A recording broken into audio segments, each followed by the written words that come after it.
종단 필수교육 한부 뭐 여러 가지 자료를 또 보내줘야지만 졸업 허가증이 또 나와요. 근데 이제 4시간을 하면 힘드시죠? 그래서 뭐 한국불교의 그 위기라고 그래요. 근데 한국불교의 위기를 제가 얘기하는 게 아니라 종단에서 이렇게 이제 진단한 거, 이제 그런 것을 이제 얘기를 하고, 종단에서 이제 그 추진하는 그런 그 혁신책, 요거를 같이 좀 생각해보는 시간을 하겠습니다. 1시간만 하겠습니다. 1시부터 2시까지. 그렇게 하고, 이제 그 두 번, 오늘 말고 2번 더 하면 이제 종강이 되는데, 이제 그 여름에 휴가는 잘 보내시고, 그 다음에 지금 예정이 이제 9월 13일 날로 지금 졸업식과 입학식을 같이 한번 이번 해보는데, 대학반은 그 개강은 먼저 합니다. 9월 첫 주 개강을 해야지만 돼요. 그래서 이제 하고, 그 다음에 졸업식 입학식은 다음에 하는 걸로 이렇게 하고요. 대학반은 작년과 마찬가지로 조준호 교수님을 모셨습니다. 조준호 교수님 모셔가지고 불교의 이해와 신행이라고 하는 그런 과목과 천수경 공부를 하겠고요. 경전반이 그래서 경전반도 좀 가셔야 되는데, 경전반은 승가대학의 그 김웅철 교수님이라고 아주 강의 잘하시는 분이 있어요.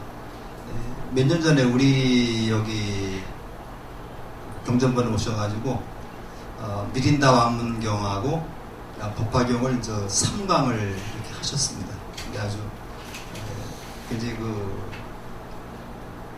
이 부처님의 생애도 아마 부처님 생인가 그 불교 개설인가도 아마 김원철 교사님이 집필하는 게 있는데, 그 부분을 이제 모시기로 했습니다. 모셔가지고 이번에 제가 특별히 부탁을 드렸어요. 승만경을 좀 강의해달라고. 승만경은 꼬살라국의 왕이 빠스나디 왕이고, 이 빠스나디 왕의 그 부인이 말리카 왕비입니다.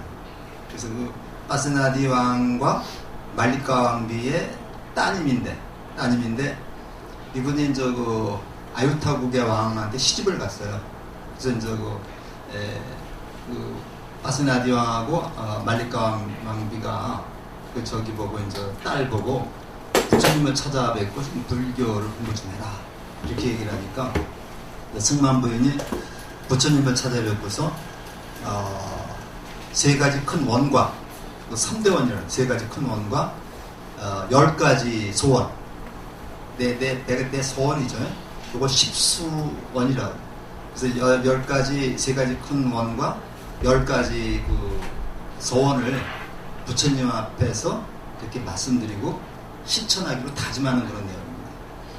그래서 우리 제가불자가 주인공이 돼가지고 그 법을 설한 그런 경전이 2개가 있어요. 하나는 유마경입니다. 유마경이 있고, 그 하나는 승만경인데, 승만경 또는 승만부인경이라고 그러는데, 요거 우리 보살님들이, 아니 거사님들도 마찬가지입니다. 꼭 한번 공부를 하셔야 될 그런 경전이고요. 우리 경전만 처음 하는 겁니다.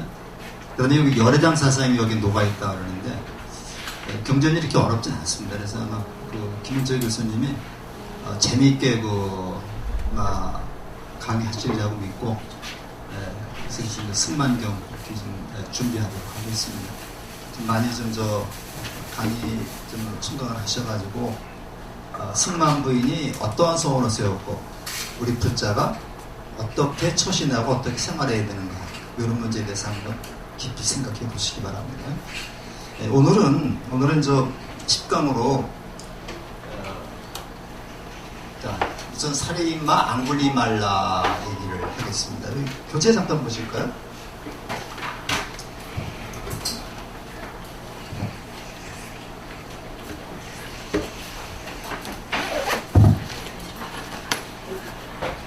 316쪽이죠?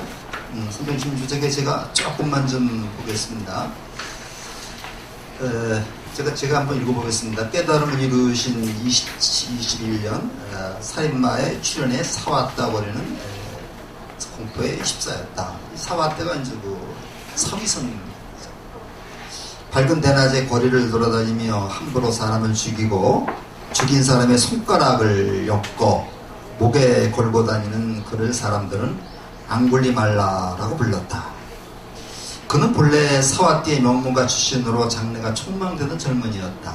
그의 아버지는 꼬살라 왕을 보필하던 바람은 박가와였고 그의 어머니는 만따나였으며 그의 본래 이름은 누구에게도 해를 끼치지 않는다는 뜻에서 아힘사까라고 불렀습니다.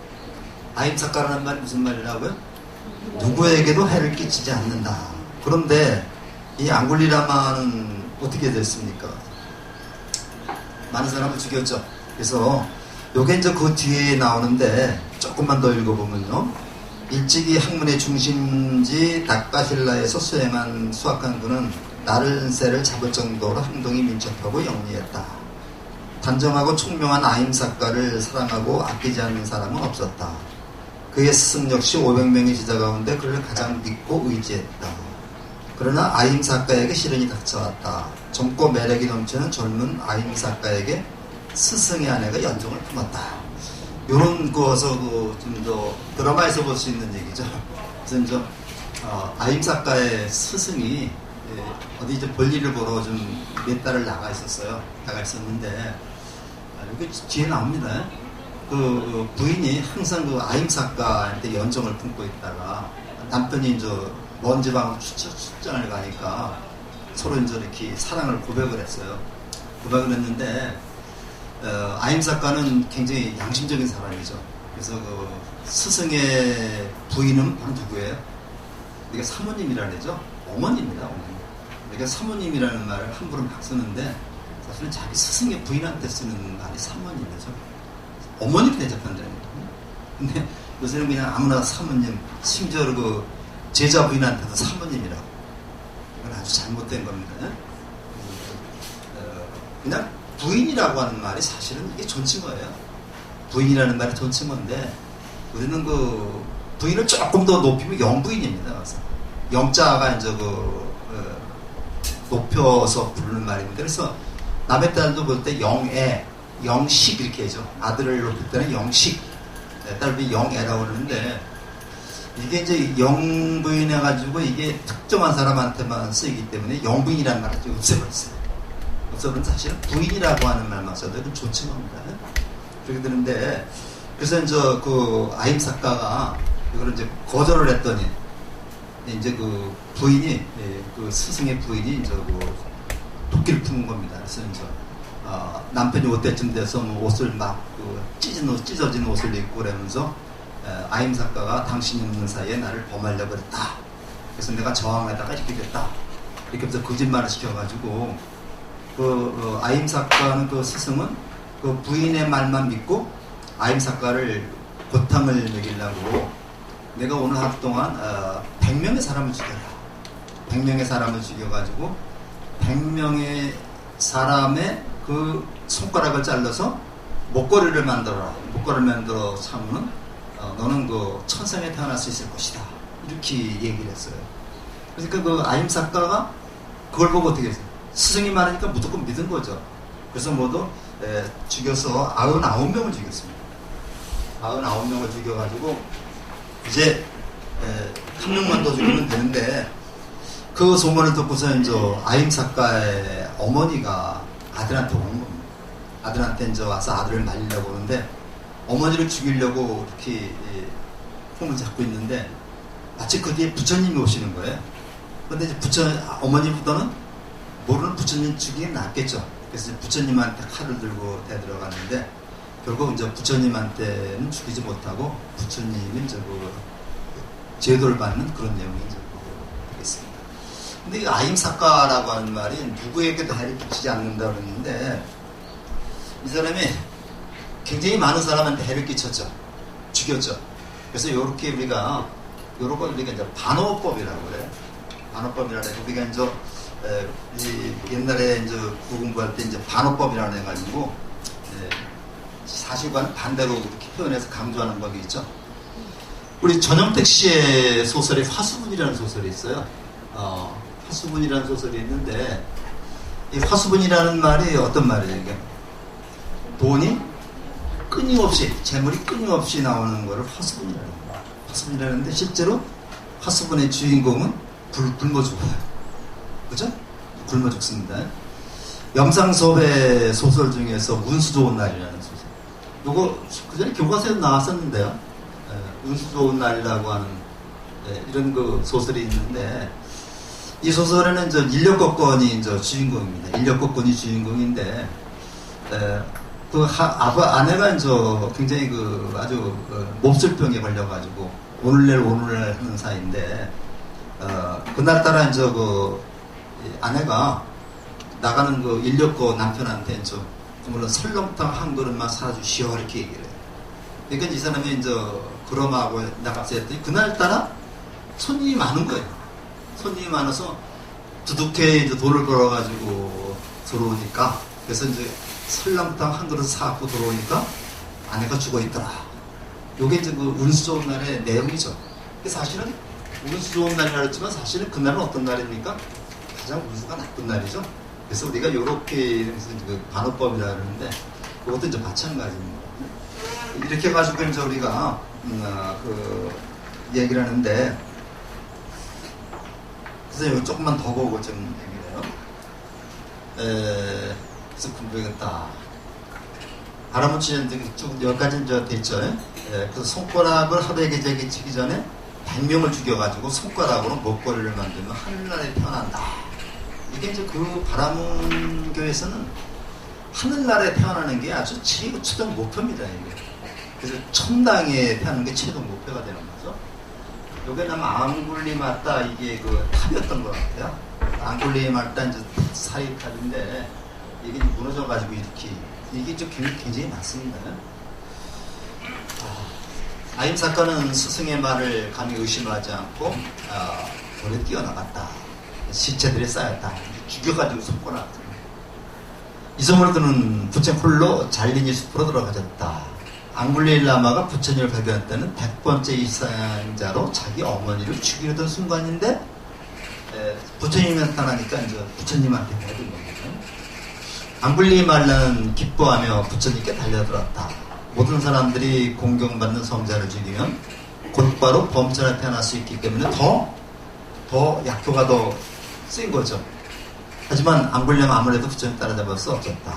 멈춰라 사원문아 나는 이미 멈췄는데 그대는 아직 멈추지 못했구나. 그래서 이렇게 우리 앙굴리 라마가 깨는 겁니다. 근데 자 이렇게 하면서 됐는데 그래서 이 앙굴리 라마를 지만이라고 해요. 지만이라고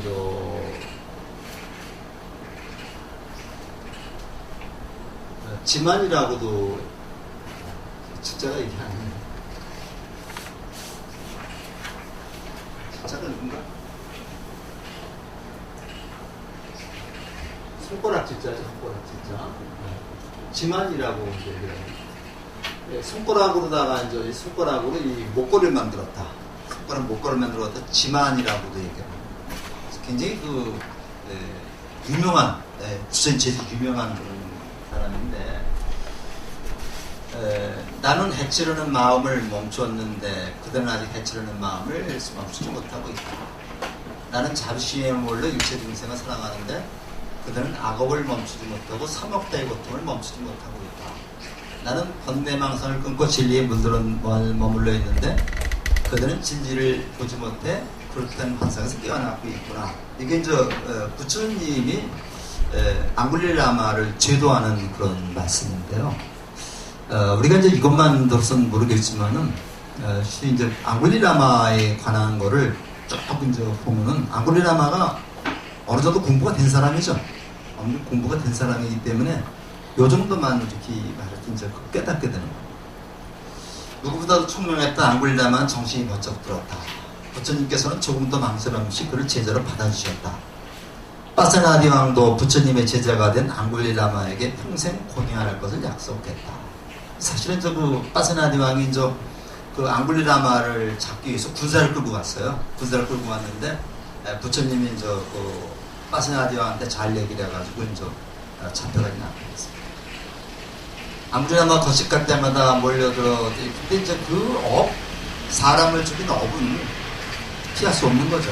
피할 수 없어가지고 결국 사람들이 그 거식을 나간 앙굴리라마에게 돌을 던져가지고 돌에 맞아서 이제 죽습니다.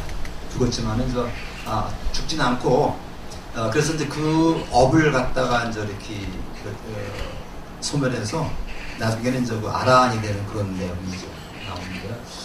저는 이제 이 앙굴리라마 이 지만 얘기에서 우리가 이제 주는 그 메시지가 참 많다 이렇게 볼 수 있어요. 그러니까 우리가 앙굴리라마가 실제로 이렇게 100명을 죽일 때까지 그 왕이 잡아가지 않는다는 건 말이지 맞는 얘기죠. 그렇지만은 앙굴리라마의 이런 행위를 통해서 우리가 부처님이 바로 무엇을 주려고 했던가 바로 이런 것들입니다. 그래서 해치려는 마음을 멈춘다 이런 것들 우리가 좀 각각 느끼는 바가 있어야 되겠다. 그리고 또 그 법화경에 보면요 상불경 보살이라는 그 보살이 나와요. 상불경 아주 굉장히 유명한 그 보살입니다. 상불경 보살인데 글자 그대로 하면 이제 항상 요건 그 가볍게 여긴다는 얘기예요. 항상 남을 가볍게 여기지 않는 보살이다. 항상 남을 가볍게 여기지 않는 보살이 이제 상불경 보살인데 법화경에 이제 상불경 보살 품이라고 있습니다. 거기 보면 상불경 보살은 아무것도 안 해요. 아무것도 안 하고 이제 경전도 안 읽고 만나는 사람마다 다 당신은 부처님입니다. 이렇게 이제 그 상대방을 갖다 공경하는 마음을 보입니다. 그러니까 만나는 사람마다 당신은 부처님이다. 당신은 진짜 부처님들 이렇게 얘기를 하면 자기를 최대한 낮추는 거죠. 이렇게 이제 그 하는데 이 사람들이 이거를 올바로 받아들이는 사람도 있지만 어떤 사람은 네가 나를 놀리는 거냐 막 주먹으로 때리는 사람도 있고 그랬어요. 그렇지만 이 상불경 보살은 남을 원망하거나 이렇게 하지 않고 끝까지 상대방을 그 부처님으로 섬기는 인욕행을 합니다. 인욕행을 실천해가지고 결과적으로 이제 나중에 성불을 하게 된다는 그런 내용인데 그 부처님이 이제 상불경 보살 그 얘기를 해놓고서 상불경 보살이 바로 내 전생이었다 이렇게 얘기를 합니다. 그래서 우리가 이제 요 앙굴리라마나 이런 상불경 보살의 이런 그 얘기를 통해서 우리가 이제 그 참고 견디어내는 인욕보살의 의미를 살펴볼 필요가 있는 거죠. 그러니까 자기가 잘못된 것을 알기 때문에 사람들이 자기에게 돌을 던지고 자기를 욕해도 항상 그거를 그 상을 내지 않고 그들을 받아들여서 실천하는 그런 행위 때문에 이분들은 바로 그 아라한이 될 수 있었다는 그런 얘기가 되겠습니다. 그래서 이렇게 해서 이제 앙굴리라마 얘기가 나오고요. 그래서 스승의 잘못된 가르침을 그래서 우리가 스승을 어떤 스승을 만나는 게 굉장히 중요한 겁니다. 선지식을 만나느냐 악지식을 만나느냐 이게 이제 중요한 것이고 그 다음에 그분한테서 배운 것을 어떻게 실천하느냐 이것도 중요하죠. 살인의 눈이 멀었을 때 부처님의 가르침을 받고 이 극악무도한 자에게도 불성이 있다는 사실을 깨우쳐지게 됩니다. 깨우쳐지는데 우리가 이제 그 법화경이 이제 굉장히 그 수수한 경전인데 그걸 이제 혼자 공부하지 말라고 굉장히 조심스럽게 공부해야 되는 경전인데요. 그 법화경에 보면 저 수기가 나옵니다. 수기라는 게 이제 부처님이 제자들한테 줍니다. 너는 이제 부처가 될 거다. 다 수기. 이게 주는 게 이혼하는 게 수기죠. 수기인데 부처님이 이제 그 모든 제자들한테 수기를 주면서 심지어 대받았다. 당신을 대받았다가 나옵니다. 대받았다에게도 이제 당신을 죽이려고 했던 대받았다도 부처가 될 거라는 수기를 주거든요. 그래서 이제 이런 것들을 통해서 이제 보는데 바로 앙굴리마따가 이런 극악무도한 100명이나 그 99명이나 사람을 죽였지만 이것도 이제 그 자체에도 불성이 있다. 이게 이제 불성이 바로 열애장입니다. 열애장. 우리 모두에게는 이런 불성이 있다고 그러는 거죠. 그래서 부처님의 제자가 돼서 깨우쳤다. 뭐 이런 얘기들이고요. 예전에는 방이라 해도 지금은 방이라지 않는 자. 예전에는 방이라도 지금은 방이라지 않는 자. 그런 세상을 비추네. 구름을 벗어난 달처럼 저질러진 악한 일을 선한 일로 덮으니 그런 세상을 비추네. 구름을 벗어난 달처럼. 그러니까 옛날에는 방이라지 않지만 우리가 참회를 통해서 그것을 극복하면은 더 훌륭한 아라한이 될 수 있다. 이런 것을 우리에게 보여주고 있어요. 지난번에 그 김경직 교수님이 용수보살 얘기를 했죠. 우리가 이제 중론을 쓴 용수보살 얘기를 했는데, 은일법을 써가지고 궁중에 드나들면서 이제 못된 짓을 많이 했다 그래가지고 용수보살 그 전기를 보면요, 궁녀 100명을 임신시켰다 그래요. 용수보살이 궁녀 100명을 임신시켰는데 그렇게 못된 짓을 했는데 나중에 크게 이제 깨우쳐가지고 바로 그 중론이라는 그런 책을 쓰면서, 중론이라는 책이 당시 그 소승들이라고 얘기하는데 사실은 부파불교 사람들, 그 사람들의 잘못된 생각을 하나하나 찝어서 공박해주는 그런 내용이 중론이라는 책입니다. 그래서 그 중론이라는 책인데 이게 좀 더 개성으로 돼 있어 굉장히 어렵습니다. 근데 저도 한번 좀 보니까 그냥 이게 얘네 산문으로 돼 있으면 읽기가 쉬운데요, 짤막한 개성으로 돼 있으니까 이제 어려운데 그거를 설명하는 것이 더 어려워요. 그래가지고 우리가 이제 나중에 더 공부를 하면 중론까지 우리 공부를 해야 됩니다. 이게 이제 중간 사상이라는데, 사람이 이제 한때는 잘못할 수가 있지만은 이것이 마음을 바꾼다 해서 다 죄가 없어지는 건 아닙니다. 죄가 없어지는 건 아니지만은 한번 마음을 바꾸면, 생각을 바꾸면 세상이 다 아름답게 보입니다. 그래서 바로 우리가 이제 중생심에서 마음만 바꾸면 바로 부처님의 마음으로 된답니다. 근데 우리 그 마음 속에는 다 이런 불성이 담겨 있다는 얘기입니다. 그래서 제가 이제 요런 것도 우리가 좀 잘 보면서 그냥 아블리라마가 이런 사람이다 그렇게만 보지 마시고, 예전에는 이런 사람이었는데 새롭게 수행을 하니까 바와나를 했죠.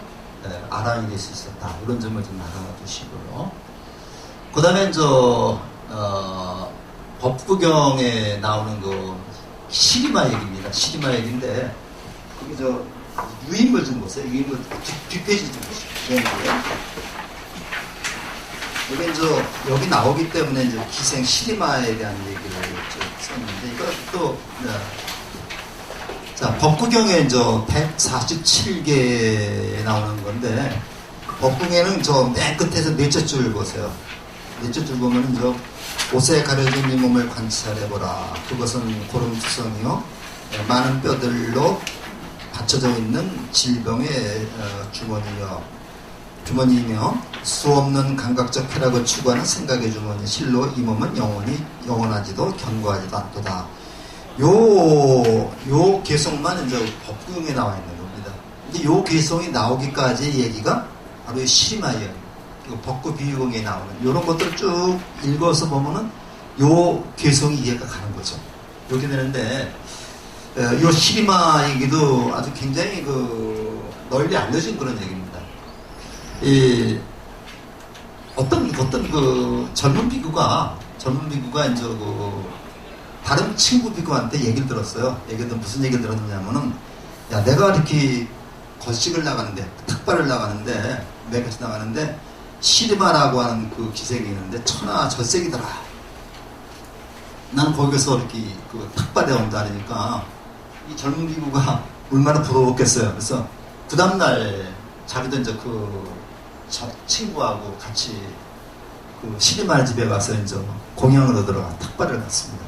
탁발을 갔는데 마침 그날 시리마가 아주 아팠는데 아파서 그래도 스님이 오시니까 탁발을 가지고 왔는데 그 병든 시리마 얼굴을 보고서 이제 뿅 가버렸습니다.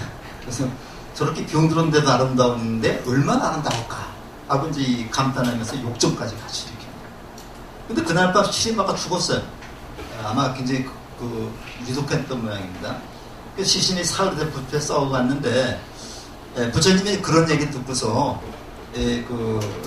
왕한테 이제 마가다마일 겁니다.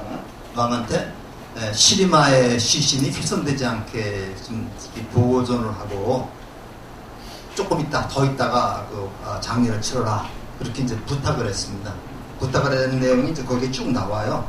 그래서 이제 나오는데, 그 부처님한테 이제 빈비사람한테 얘기를 밑에서 세 번째 단락을 보시면요. 부처님께서 밑에서 조금 중간에 조금 미칩니다.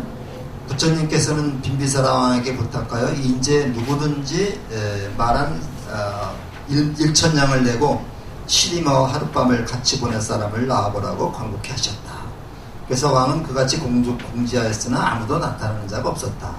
그러자 왕은 화대를 내려서 500냥, 200냥, 100냥, 50냥 이런 식으로 공지했다. 그렇지만 역시 아무도 나서는 사람이 없었다. 이때 부처님께서는 대중에게 말씀하셨다. 만약에 그 시리마가 살아있다라면 1천냥 아니라 1만냥을 주고서라도 시리마하고 하룻밤을 이렇게 자려고 생각을 했었겠죠. 근데 죽고 나니까 아무도 돈을 주면서 가서 살아도 안 되는 거예요. 이제 이걸 보고서 이제 무상한 육신에 대해서 탐착을 그렇게 법문하시라는 건 이게 이제 우리 그 시리마의 경우를 예로 들어서 이렇게 육신에 대한 탐착을 바르라. 육신은 무상한 것이다. 이걸 강조한 겁니다. 근데 핵심은 바로 무상한 육신에 대한 탐착을 버리라. 이렇게 얘기를 하는 거죠. 우리 저 화두라는 게 있는데요. 화두에서 이제 이목고라고 하는 화두가 많죠. 이목고. 나는 누구인가? 이런 화두를 쓰는데 보통 나는 누구인가? 이목고라고 하는 그 화두를 할 때 이렇게 얘기를 하는 겁니다.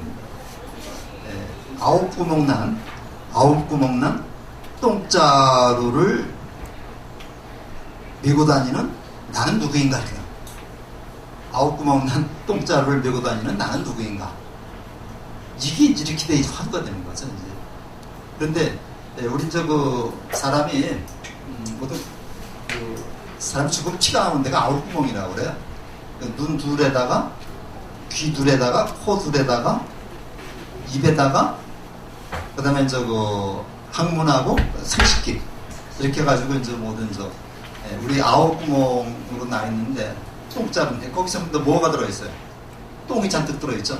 그래서 아홉 구멍난 똥자루를 메고 다니는 나는 누구인가? 이걸 가지고서 이제 화두를 계속 파고들어요. 되는데 이렇게 하면 결과적으로 우리 아무리 근데 이 저기를 그냥 육체가 이렇게 살갗이 이렇게 이제 감싸고 있는데 우리 그것만 치장하고 있는 겁니다. 근데 사실은 죽으면 이거 금방 썩어버리잖아요. 그래서 우리가 이제 그런 점을 우리가 좀 생각해보는 얘기죠. 그래서 무상한 육신에 대한 탐착을 버리라고 법문을 하셨다. 육신에 대한 탐착. 이게 죽으면 그냥 사라질 건데 왜 여기 이렇게 집착을 하느냐? 육체에 집착을 하느냐? 이걸 갖다가 이렇게 시리마의 경우를 예로 들어서 이렇게 말하는 겁니다. 그래서 이제 육체에 대한 욕탕과 탈해, 욕망을 다스리는 자가 열반의 경지에 도달하. 그런 그래서 이제 우리가 이렇게 그래서 이 젊은 비구는 시리마의 이런 경우를 보고서 인생의 이제 육체의 무상함을 느껴가지고 수행에 전념했다. 이런 얘기들입니다. 근데 그 서시라고 잘 들어보셨죠? 중국 4대 미인의 서시 나오는데 이 서시가 위장병이 있었다고 그러죠? 위장병이 있어가지고 이제 서시입니다. 월왕구천이 이제 오왕 부차한테 미인기를 써가지고 이제 오나라를 망하게 한 중국 4대 미인 중에 하나인데 그 서시가 이제 위장병이 있어가지고 항상 얼굴이 찡그리고 있어요. 찡그리고 있으니까 찡그린 이런 모습을 갖다가 이제 부차가 너무 좋아하니까 그 당시 월나라나 오나라에서는 여자들이 서시처럼 찡그리는 그런 것이 유행이 됐다고 그래요. 근데 이제 서시가 찡그리는 모습하고 일반 사람들이 찡그리는 모습하고는 같지는 않죠. 그래서 이제 그런 얘기도 나와서 우리가 이제 서시가 얼마나 미인이냐면요. 월나라 사람들은 다 미인이라고 해서 원려에는 미인입니다. 그러니까 이제 원려라고 하는 그런 말이나 있는데 원료라는 말은 바로 미인이라는 말을 원료라고 해요. 이제 이것도 보사성어입니다. 그 다음에 그 찰기야산에서 근데 법구경이 174개에 나오는데, 요거는 그 앞부분의 얘기입니다. 그래서 요거 좀 길지만, 그냥 한번, 이렇게 되면 잘 모르실 것 같아서, 한번 좀 시간 되시면 한번 읽어보시라고 좀 길어도 이렇게 인용을 했습니다. 직조공의 딸이 있는데, 한 직조공의 딸이 부처님을 친견하고 죽음의 염에 대한 가르침을 받는데 부처님이 가만히 보니까 이 직조공의 딸이 조금 더 가다 보면 내 생명 확실하나 죽음만 확실하다. 인간의 생명은 매우 불안정한데 죽음만 확실한 진실이다. 이렇게 이제 얘기를 했고, 부처님이 그 직조공의 딸한테 그 법회에서 이제 직조공의 딸이 이렇게 이제 참석을 했는데, 요렇게 이제 부처님이 법문을 하신 겁니다. 법문을 하셨는데, 다른 사람은 다 여기에 주의를 기울이지 않고 적당히 그냥 한 귀로 듣고 한 귀로 흘려버렸어요. 근데 이 소녀는 가르침을 잊지 않고 부지런히 3년 동안 수행을 했다. 그래서 소녀가 부처님을 친견했을 때 4가지 질문에 정확히 답변을 했기 때문에 소녀는 수다원과를 얻었다. 이런 얘기인데, 이렇게 3년이나인데 어느 날 그 부처님이 또 제자들을 모아놓고 이렇게 법문을 하시는데, 이 직조공의 딸이 오지 못하는 거예요. 참석을 못했어요. 그러니까 다른 사람은 다 참석을 했는데, 직조공의 딸은 지금 오는 중이거든요. 오는 중인데, 부처님이 천안으로 딱 보시니까 직조공의 딸이 오늘 죽게 됩니다. 오늘 죽게 되는 운명이라는 건 그렇지만 죽을 그런 때인데, 만약에 이제 내가 한 얘기를, 내 법문을 듣지 못하고 죽으면은 그냥 윤회에서 벗어나지 못하는 거예요. 근데 내 법문을 듣고 죽으면은 수다원가를 이룬다. 수다원가에 도달하면은 7번 다시 왔다 갔다 했다가 이제 아랑이 되는 거고, 그 다음에 사다음은 한 번만 더 왔다 갔다 하는 그런 얘기가 나오죠. 그래서 이왕 죽을 운명인데 바로 그 소녀를 갖다 수다원가를 얻게끔 해야 되겠다 해서 소녀가 올 때까지 이제 뭐냐면 그 법문을 하지 않았어요. 소녀가 이제 왔습니다. 왔는데 부처님이 이렇게 물었어요. 어디서 왔느냐? 그러니까 모릅니다. 어디로 가느냐? 모릅니다. 모르느냐? 압니다. 아느냐? 모릅니다. 이것이 이제 부처님이 물음이고, 요게 이제 직조공의 딸이 대답한 건데, 사람들은 엉뚱한 질문이잖아요.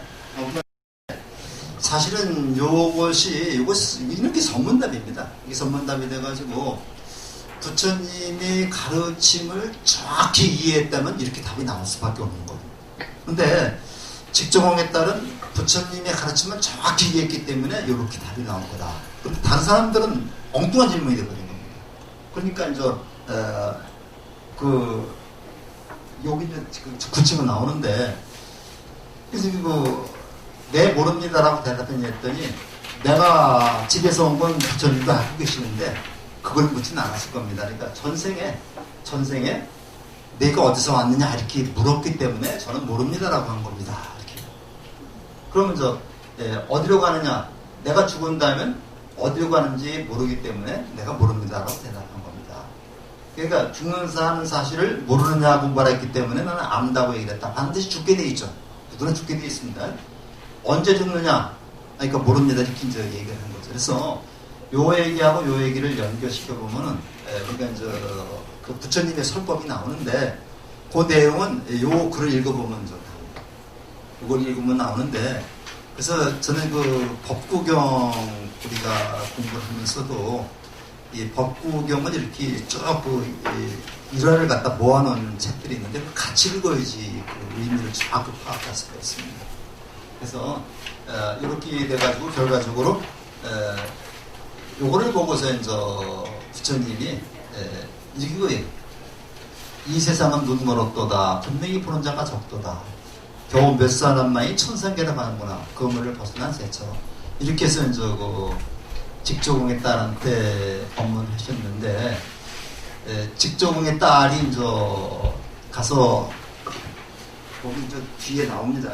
뒤에 나오면서 가서 저기를 옷감을 자르려고 앉아 있는데 아버지가 뭐 부르는 사이에 그렇게 기계가 가슴을 뚫어가지고 뭐 죽었다 그러니까 나오는데, 이게 이제 그 불교에서의 죽음이라고 하는 거는요, 그냥 끝나는 게 아니죠. 끝나는 게 아니라 새로 출발하는 겁니다. 시작하는 겁니다. 그래서 요즘에 어저께도 오늘 아침에도 제가 뉴스를 보니까 이제 죽는 것도 죽는 게 끝이 아니라는 거를 다시 한번 느끼는데, 내가 죽으면 다 덮어질 것 같은데요. 얘네도 의욕이 더 자라나게 됩니다. 그래서 우리가 이 죽음이라고 하는 것도 죽음이라는 것이 모든 것 다 용서하는 것은 아니다. 그래서 내가 죽을 때까지 최선을 다하고 열심히 공부를 하고 수행을 해야 된다는 얘기죠. 그래서 우리가 이제 그 자르모를 풀면 그 경전에 보면 이제 내가 죽을 때 어느 상태에 있었느냐, 어느 위치에 있었느냐, 어느 경지에 있었느냐, 이게 굉장히 중요하다고 그래요. 그래서 죽을 때 이제 이렇게 수다원과 하다가 죽느냐, 아니면 일반 그냥 아무것도 아닌 거로 죽느냐가 다르기 때문에 우리는 죽을 때까지 최선을 다해야 되겠다. 뭐 서양의 어떤 사람이 뭐 지구에 좋은 말이 오더라도 나는 사과나무를 심겠다, 이런 얘기를 했다고 그러죠. 그래서 내가 어떤 상황이 벌어질지 아무도 모릅니다. 모르지만은 항상 최선을 다하고 열심히 사는 그런 것이 필요하지 않을까, 그런 생각이 들어가서 요즘에 그냥 뉴스를 보면 씁쓸한 게 굉장히 많아요. 그 다음에 똥통을 지던 지인 니디라고 하는 그 얘기인데, 요것이 바로 그 평등 사상의 구현이라고 볼 수 있어요. 니디 하면은 우리가 먼저는 인도에 4성 계급이 있어가지고 브라만, 쿠샤트리아, 바이샤, 슈드라, 이렇게 4성 계급이죠. 요 밑에 이제 하리잔이라는 그 불가촉 천민이 또 있습니다. 그래서 우리가 이제 불가촉 천민,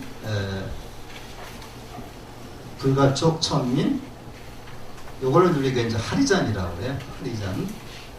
근데 요 하리잔은 그 4성 계급에도 못 드는 사람이기 때문에 그건 그냥 개돼지 같은 거죠. 우리나라 사람들이 처음에 미국으로 이민을 가고 그랬는데, 저기 가서 그냥 자기 자유 이민 간 게 아닌 거죠. 그래서 이민을 갔는데, 미국 사람들이 우리 동양 사람을 우리나라 사람들은 사람으로 취급을 안 했다고 그래요. 안 해서 가지고, 심지어는 우리 한국 사람들이 친히 이민을 갔을 때 이걸 짐승으로 취급을 해가지고 있는 앞에서 여자들이 옷을 갈아입기도 하고 그래요. 그러니까 미국에 가서는 백인 그 다음에 흑인 부도도 못하게 더 취급했던 게 이러는데, 우리가 요즘에는 국력도 많이 좀 신장이 되고 그러니까 좀 달라졌겠죠. 그래서 항상 저는 그런 생각 항상 합니다. 가서 집에 있는 개, 강아지도 주인이 아주 잘 위하면 남들이 발로 차지 않는데, 주인이 구박하면은 남들이 다 발로 차고 못 살게 굴죠. 집에 있는 우리가 부부라든가 또는 자식도 서로 내가 위해야지 남들도 이렇게 위하게 됩니다. 지금 그런 분들은 안 계시겠지만 여자들 나가서 서로 남편들 흉부만 본다거나 그러면 좀 더 우습게 보는 거잖아요. 남편 우습게 보는 게 아니라 그 말하는 사람을 우습게 보는 겁니다. 남자들도 마찬가지입니다. 그냥 가서 이렇게 여자들한테 그냥 이렇게 말도 막 하고 그러면 안 돼요. 그래서 요즘에는 같이 서로 남자 부부지간에도 존댓말을 쓰는 습관을 좀 길러야 돼요. 그래서 저도 저는 그전부터 같이 존댓말 씁니다. 그래서 답은 안 하지만 존댓말 같이 쓰고, 그래서 이제 그 애들도 그 부모 하는 걸 그대로 따라서 배우는 거예요. 그대로 따라서 배우기 때문에 부모가 이렇게 그 화합하고 서로 위해주고 그러면은 애들도 자식들도 그대로 배우는 겁니다. 그걸 배우는데 맨날 집에 와서 싸움이 나고 그러면 그 자식들도 똑같이 싸웁니다. 집안에. 그래서 우리가 항상 가장 좋은 교육은 자식들한테 서로 모범을 보이는 것이 좋고, 어머니는 거기서 맨날 미스터 트롯 보면서 낄낄대면서 애들 보고 들어가서 공부해라고 그러면 가서 공부하나? 그렇죠.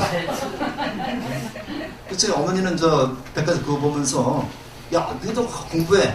공부 안 합니다. 가서 딴 공부 딴짓 하고 있어요. 그러니까 무슨 미스터 트롯도 볼 땐 봐야 되겠지만은 거기서 애들 공부할 때는 같이 신문 조각이라도 놓고 같이 보는 그런 습관이 필요하지 않을까 생각합니다. 그래서 이제 더벅머리에 낡고 거친 니디는 몸몸 악취를 품며 사와띠거리 병소침에 살았다. 똥치기 소년입니다. 어느 날 무거운 똥통을 양어깨에 짊어지고 가던 중에서 부처님과 제자들을 만난 니디는 허겁지겁 몸앞에다 발을 헛디뎌 넘어졌다. 똥통이 깨지고 똥물이 부처님 가사에도 튀었다. 이건 아주 대단히 부처님 하늘 같은 존재한테 이렇게 똥물을 튀겼으니까 이건 말이 안 되는 소리죠. 근데 이제 부처님이 가자, 나와 함께 강으로 가서 씻자. 하니까 저같이 천한 놈이 어찌 존귀한 놈과 함께 걸을 수 있겠습니까? 불가촉 천민이. 니디야, 너는 천하지도 더럽지도 고약한 냄새를 풍기도 않는단다.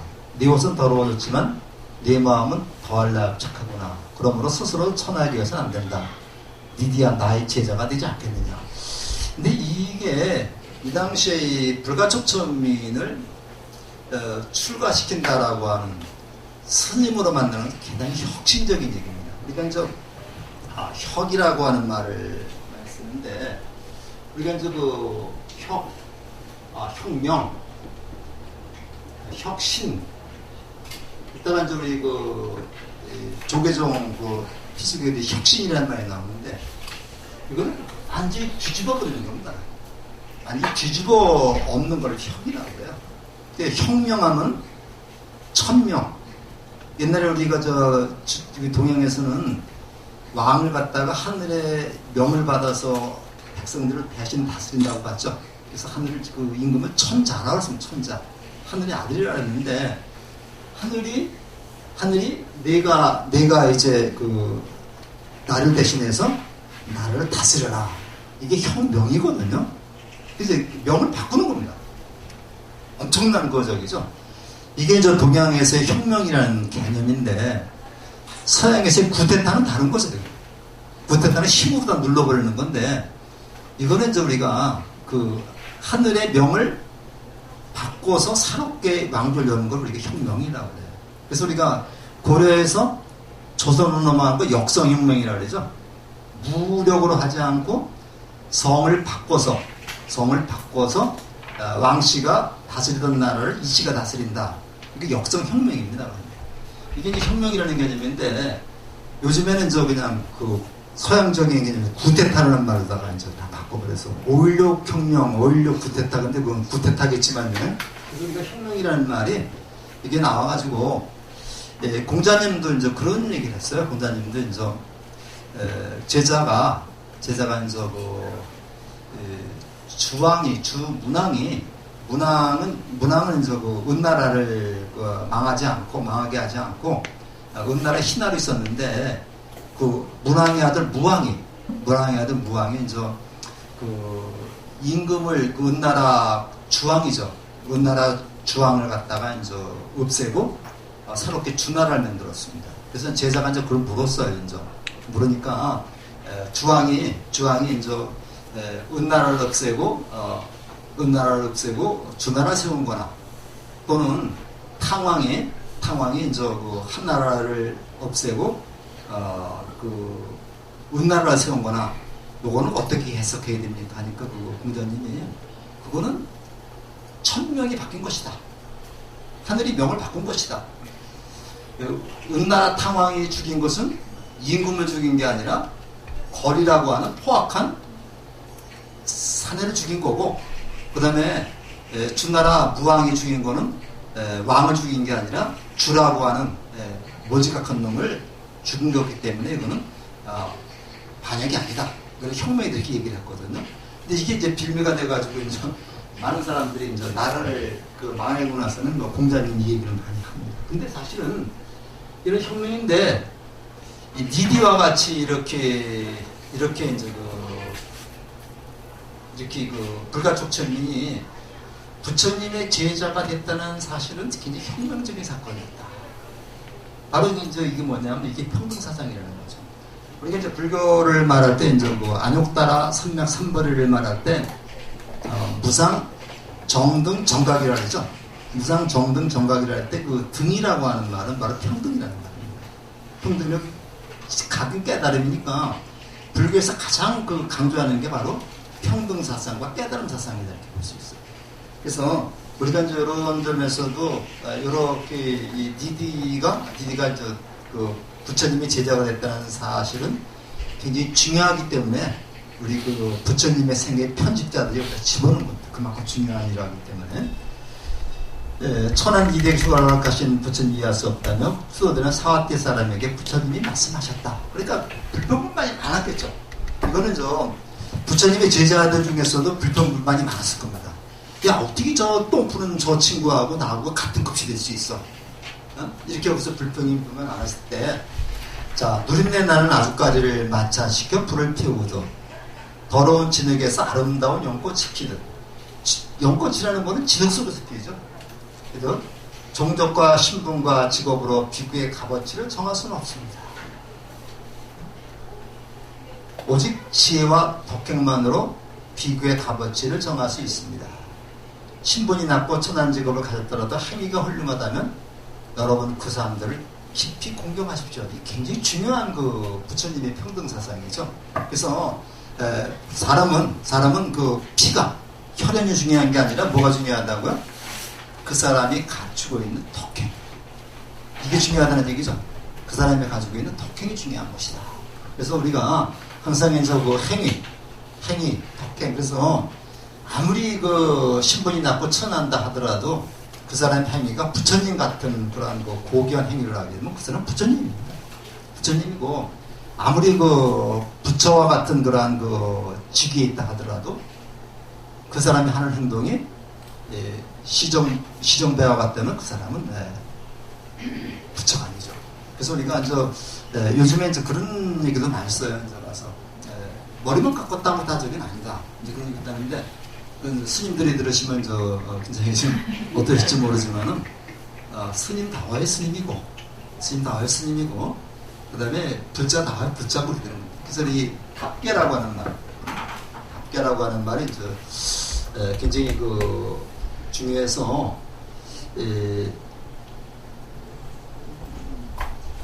제 나라에 어떤 왕인가 그 왕이 공자님한테 물었어요. 어떻게 하면은 좋은 정치를 할 수 있습니까? 그렇게 얘기했을 적에 공자님이 하신 말씀이 굉장히 중요한 말씀이죠. 군군, 신신, 부부자자라는 한 번쯤 들어보셨죠? 군군, 신신,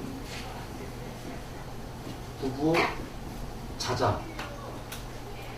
그래서 올바른 정치라고 하는 거는 임금은 임금답게, 신하는 신하답게, 그 다음에 아버지는 아버지답게, 그 다음에 자식은 자식답게, 자기 맡은 바 위치에서 자기 일을 열심히 하는 세상이 가장 좋은 세상입니다. 이렇듯해서 대통령이 대통령 노릇만 하면 되는 건데, 대통령이 장관 노릇까지 하려고 한다면은 그 장관이 일 안 하죠. 그렇죠? 일 안 합니다. 아버지 역할이 있고 어머니 역할이 있고, 그 다음에 어머니가 아버지 역할까지 다 물어서 하고 아버지를 소외시킨다면 그 자식이 아버지를 아버지로 생각을 하겠어요? 안 하죠. 그러니까 항상 이게 논어에 나오는 말입니다. 논어의 말인데, 그래서 이제 군군 신신 부부 자자 해가지고 자기가 그 맡은 역할을 그것만 충실히 하면 됩니다. 그래서. 근데 우리나라 사람들, 요즘 사람들은 자기 역할을 하지 않고 자기가 해야 될 일도 아닌데 남의 할 일을 가지고서 이렇게 왈가왈부해요. 이게 갑질입니다. 갑질이기 때문에 우리 지금 저도 그렇고 우리 불교계도 그렇고 우리 정치 사회가 모두 자기 역할만 충실히 하면 되는데 이게 이제 자기 일은 하지 않고 뭐 남만 비판하고 그러기 때문에 이제 문제가 많이 생기는 것 같습니다. 그래서 그러는데 암베르 카드라는 사람이 있어요. 암베르 카드라는 요것이 이제 암베르 카드라고 해서 굉장히 유명한 분입니다. 그래서 암베르 카드라고 하는 이렇게 이름이 맞을 거예요. 그 인도에 가면 저희 암베르 카드의 그 동상이 많이 있습니다. 많이 있는데 이분이 이제 불가촉천님, 이 하리산 출신이거든요. 하리산 출신인데 이분이 그래도 영국 유학을 가가지고 법학을 공부해서 아주 그 유명한 법학자가 돼가지고 이 사람이 그 네루 정권, 인도에 이제 독립하고서 네루 정권이 들어섰죠. 네루 정권에서 초대 법무부 장관을 이 사람이 했어요. 초대 이제 법무부 장관을 했는데 이 법무부 장관이 됐는데 자기가 이제 그 하는 일이 자기가 하리산 출신이기 때문에 여러 가지 제약이 많은 거예요. 그러니까 네루 수상한테 이렇게 이제 많은 걸 권해요. 그래도 이게 다 통과가 안 되니까 이 사람이 그 법무부 장관직을 그만두고 개종을 했습니다. 힌두교로 가지고서는 그 모든 사람 평등히 살 수 없겠다 그래서 개종을 해가지고 불교도로 개종을 했어요. 불교도를 개종을 해가지고 이분이 신불교 운동을 일으켰습니다. 신불교 운동을 일으켜가지고 그 48가지인가 뭐 그 44가지인가 이분이 그 써진 게 나오는데 암베르 카드 거기 쳐보면 나옵니다. 여기 나오면서 신불교 운동을 주창을 해가지고 이분이 중심이 돼가지고 그 당시 그 50만 명이라고 하는 그 사람들이 불교로 개종을 합니다. 그래서 그것이 이제 인도의 새로운 불교 출발점이 됐거든요. 그래가지고 지금 이제 근데 얼마 뒤에 그분이 죽었어요. 죽어가지고 이제 그 열매를 맺지 못했지만은 그 암베르 카드가 이렇게 그 지핀 부시는 지금도 이제 타오르고 있어서 이제는 이제 불교도가 인도에서도 불교도가 조금씩 살아나고 있는 그런 그 상황이라고 해요. 그래서 이런 분들 통해서도 우리가 볼 수 있고 우리 이제 한국 불교에도 그런 분들이 좀 또 많이 나와야 되지 않겠나 생각합니다. 그래서 자 조금 적다가 10분이 하죠. 습관 능력 요걸로 사람을 판단하는데 너무 익숙해져 있죠. 익숙해져 있어가지고 우선 그 사람이 어느 대학 나왔느냐, 그 다음에 연봉이 얼마냐, 이거부터 우리가 관심을 갖게 되는데 이거 관심을 안 가질 수는 없잖아요. 거기에 너무 이렇게 좀 집착하면 안 되겠죠. 여기서 우리가 소외받던 이런 사람들을 배려하는 마음이 이제 많다. 이런 것을 우리가 좀 갖춰야 된다. 그래서 제가 어저께 장교에 가가지고요. 장교에 가가지고 이제 올해 일주일 동안 또 공부 좀 하고 그러는데 아주 굉장히 최영갑이라고 이제 성균관대 교수로 계신 분인데 아주 굉장히 유명한 분입니다. 유교계에서는. 그분 어떻게 이제 인성교육에 대한 강의를 좀 들었는데 그분이 그런 말씀을 하더라고요. 나라고 하는 존재는 이 세상에 반백이 못 보는 곳이다. 내 뒤를 못 보죠. 내 앞만 보죠. 나라고 하는 존재는 이 세상에 반백이 못 보는데 내가 이렇게 길을 가는데 다른 사람이 저쪽에서 오고 있더라. 오고 있는데 내 뒤에서 아주 그 커다막한 돌이 날려면 날라온다면 어떻게 해야 되겠느냐? 어떻게 해야 되겠어요? 저 앞에 있는 사람이 나한테 일러줘야 되겠죠? 피해라고 일러줘야지만 내가 그걸 피할 수 있는 거죠. 근데 그 사람이 나한테 그런 것을 일러주지 않는다면 나는 돌에 맞아서 바뀔 것이다. 극단적인 얘기인지 모르겠습니다만 나하고 남이라고 하는 그런 존재는 같은 존재인데 우리가 다만 다른 거는 받침 하나 다르죠.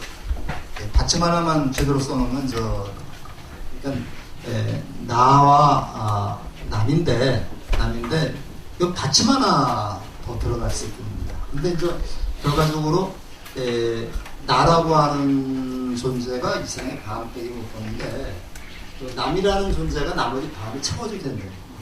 나머지 반을 채워줘야 되는데 이런 분을 우리가 이제 배우자라고 그러고 도반이라고 해요. 그러니까 이 세상은 나 혼자만은 살아갈 수는 없는 거죠. 나의 반을 다른 사람이 나를 채워줘야 된다 이렇게 볼 수 있어요. 그 플라톤이 쓴 그 잔치 향연이라고 그러죠. 잔치라는 그런 책을 보면은 원래 그 인간은 다리도 내시고 그 다음에 눈도 내시고 해서 나하고 나의 또 다른 존재가 이 뒤에 붙어 있었다는 거죠. 완전 무결한 그런 존재였었는데 신의 세계를 넘보기 때문에 신이 화가 나서 반을 나눠놨다. 그렇기 때문에 인간은 불완전한 존재다. 태어나면서부터 내 본래의 짝을 찾으려는 본능이 있고 그걸 찾아야지만 온전한 대화가 이루어진다. 이렇게 얘기를 합니다. 그래서 우리가 결혼이라는 것을 그렇게 우리가 풀이하기도 하죠. 그래서 항상 우리가 나 혼자만 살 수 없다는 그런 거 생각을 가지고 항상 남들을 배려하는 그런 마음이 필요하다. 이게 바로 연기법입니다. 이것이 있으므로 저것이 있고, 그러니까 내가 있으므로 남이 있고 남이 있으므로 내가 있는 겁니다. 그래서 항상 남과 내가 하나라고 하는 사실, 그 다음에 남이 행복해 나도 행복한 겁니다. 이런 것을 염두에 두시고서 우리가 좀 수행을 해나간다면 공부를 해나간다면 더 낫지 않을까 해서 말씀을 드렸습니다. 그 다음에 쫄라반따까가 나오는데 여기 교재에 보면요, 교재에 보면 330쪽에 나와요. 330쪽에 중간쯤 보면 사와띠 출신의 쫄라반따까도 그런 보석 가운데 하나였다. 그의 형 마반따까는 뛰어난 지혜로 그 정사에서 존경받았지만 그는 4개월 동안 사부의 개송 하나도 제대로 외우지 못하는 아주 무둔한 사람이었다. 그러니까 형제가 같이 출가했어요. 마반따까하고 쫄라반따까 둘이 출가를 했는데 형은 굉장히 똑똑한 사람이었어요. 똑똑한 사람이었고 쫄라반따까는 굉장히 무둔한 사람이었다. 그래서 형은 굉장히 존경받는 그런 지혜자였는데 쫄라반따까는 사국에 하나도 못 외웠더라. 그러니까 형이 동생 쫄라반따까를 야단을 치는 겁니다. 야, 너 그렇게 갖고 수행을 하겠는가? 넌 집에 들어가서 어머니나 잘 보살펴라. 이렇게 야단을 쳤어요. 그러니까 쫄라반따까가 형한테 야단을 맞고서 그 절의 입구에서 쭈그리고 앉아서 울고 있었습니다. 그걸 부처님이 본 거죠. 부처님이 봐가지고서 쫄라반따까를 잘 달래가지고 뭐를 갖다가 얘기했냐면요, 그냥 마당 쓰는 그것을 행동을 하면서 때를 없애라. 그러니까 부처님은 그를 당신의 방으로 데려다서 때를 없애라는 한마디만 가르쳐 주셨다. 그리고 계속해서 마당을 쓸게 만들었습니다. 마당을 쓸게 만들었는데 이 사람이 때르라는 말을 하면 쓸어라는 말을 잊어버리고 잊어버리라는 말을 기억하려면 때르라는 말을 잊어버리고 이렇게 해서 그것도 제대로 못 외웠다고 그래요. 그렇지만 계속해서 마당을 들면서 마당을 쓰는 그 의미를 갖다 파악하게 되는 거죠. 마당을 쓰는 것은 결과적으로 내 마음속에 있는 때를 없애는 것이다. 내 본래의 모습을 찾는 것이다. 이렇게 해가지고 결과적으로 아라한이 됐다는 그런 내용입니다. 그러니까 우리가 글을 알고 모르고 그거보다도 이런 행위를 통해서 우리가 이제 부처가 되시다는 걸 알려주는 거죠. 우리가 우리 한국 불교에서 굉장히 부처님의 버금가게 이렇게 존경하고 받드는 사람이 육조 해능 스님입니다. 육조 해능 스님이 이제 돼가지고 해능 스님의 그 어록을 단경이라고 해가지고 이제 육조 단경이라고 해가지고 경이라는 이름을 붙일 정도로 해능 스님을 굉장히 높이 받들고 있는데 그 해능 스님이 어떤 분이에요? 나무꽃 출신으로 글도 모르는 사람이라 그러죠.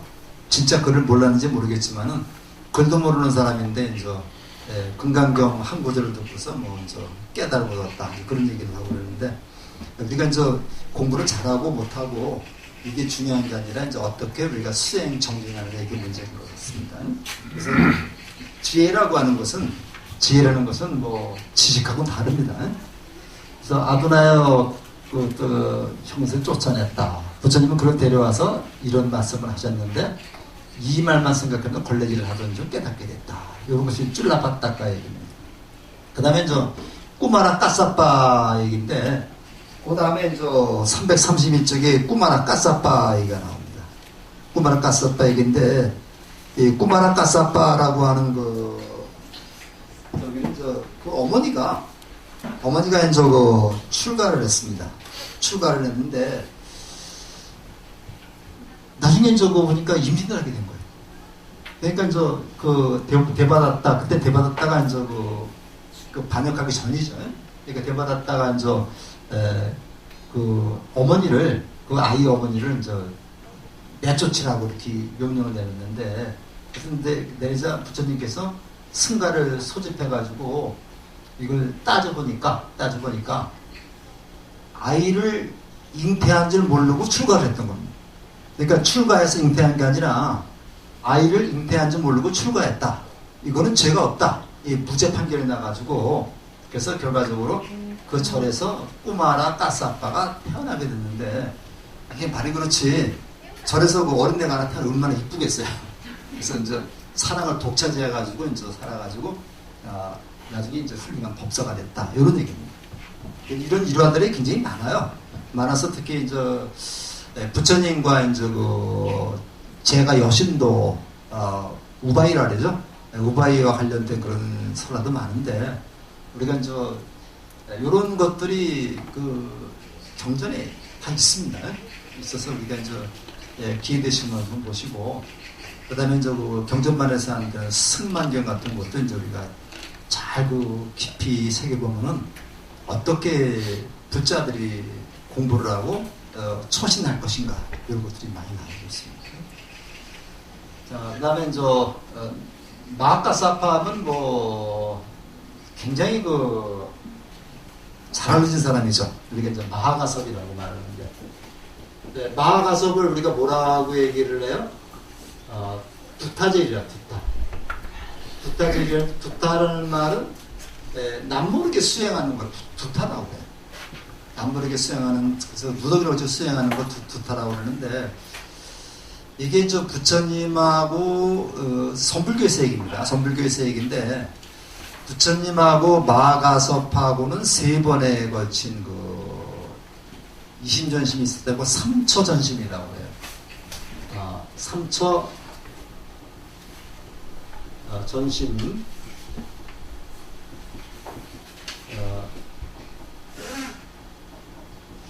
그래서 우리가 말로 통하지 않고 마음에서 마음으로 법을 정하는 이심전심이라 그러죠. 이심전심이라 그러는데 부처님하고 이 가섭 존재하고는 3번에 걸쳐서 3군데에서 이 마음을 전하는 이심전심이 있었다고 하나 얘기를 하는 겁니다. 지금. 그런데 이 선불교에서는 부처님의 법통을 계승한 분으로 마하가섭을 꼽습니다. 마하가섭에 결집됐지만 사실은 부처님은 자기 법맥을 누가 계승하라고 얘기하지 않았어요. 얘기하지 않았는데 나중에 선불교에서 부처님 법맥을 이렇게 계승해서 이렇게 내려온다. 그래서 우리 지금 진제 스님은 종종 스님은 부처님 법을 뭐 70 몇 대 뭐 이렇게 얘기를 합니다. 근데 이제 이거는 선불교에서 하는 얘기고, 부처님 그 올바른 적은 없는데, 이게 조계종에서 이제 그 만든 책이다 보니까 요걸 갖다 집어넣은 모양입니다. 집어넣는데, 우리가 이제 여기서 이렇게 삼처전심에서 우리가 배울 것은 바로 나아가서의 이러한 그 수행, 요걸 우리가 배우면 되겠습니다. 그래서 전불교에서는 지금 마하가섭이 죽지 않고 괴족산이라는 산이 있는데, 괴족산에서 지금 부처님의 의발을 간직하고 괴족산에서 지금 수행하고 있는데, 바로 누굴 기다리느냐면 미륵불이 오기를 기다린다. 미륵불이 오기를 기다려서 미륵불이 오면은 부처님의 의발을 전수하고 이제 열반해질 것이다. 이렇게 얘기도 하고 있습니다. 그래가지고 이제 56억 7천만 년 뒤에 56억 7천만 년 뒤에 이제 미륵불이 오시면은 그 의발을 부처님한테 그 미륵불한테 전수하고 당신이 열반해질 것이다. 그래서 우리가 이제 그 통도사 한번 얘기했을 텐데요. 통도사 그 미륵전 앞에 가면 봉발탑이라고 있는데, 거기 탑은 이렇게 밥그릇을 엎어놓은 그런 형상으로 되어 있어요. 그래서 이 밥그릇을 엎어놓은 게 그냥 이런 탑이 아니고 밥그릇을 엎어놓은 게 있는데, 그 밥그릇을 엎어놓은 게 바로 뭐냐면 부처님 바루라고 그러죠. 그래서 이제 우리 미륵전에 가면 봉바탑에서 가섭존자가 미륵 부처님한테 그 바루하고 이제 그걸 공양하는 그런 모습을 형상화시켜 놓은 겁니다. 이제 그렇게 해서 여러 가지가 있는데, 우리가 이제 마하가섭의 얘기고, 보통 그 대웅전에 이제 부처님의 협시불로 이제 문수 보현보살을 모시고 이제 그렇게 하지만은, 협시로다가 제자들을 모실 때는 보통 가섭존자하고 안한존자를 모셔요. 그래서 불국사 대웅전 가면은 가운데 석가모니 부처님이 계시고, 양쪽에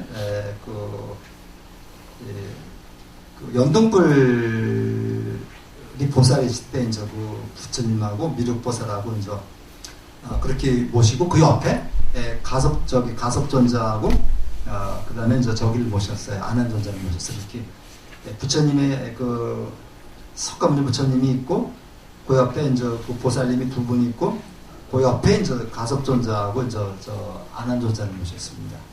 쌍봉사 가면 그 대웅전이 3층으로 되어 있는데요.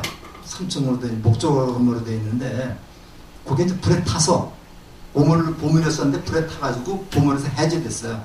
그래서 그거 똑같이 지었는데, 거기 가면 100명 들어가면 더 들어갈 자리가 없어. 조그만 그 법당인데, 거기 가면 가운데 석가모니 부처님 모셔놓고, 양쪽에 협시불이 없습니다. 협시보살도 없고, 그냥 마하가섭하고 안한존자하고 두 분을 갖다 협시를 모셔놓고 있습니다. 그래서 우리들도 가끔 가다 보면요, 그 마하가섭하고 안한존자한테 협시를 모시는 데가 이제 몇 군데 있습니다. 그만큼 우리 선불교에서는 최고로 치는 그런 분인데,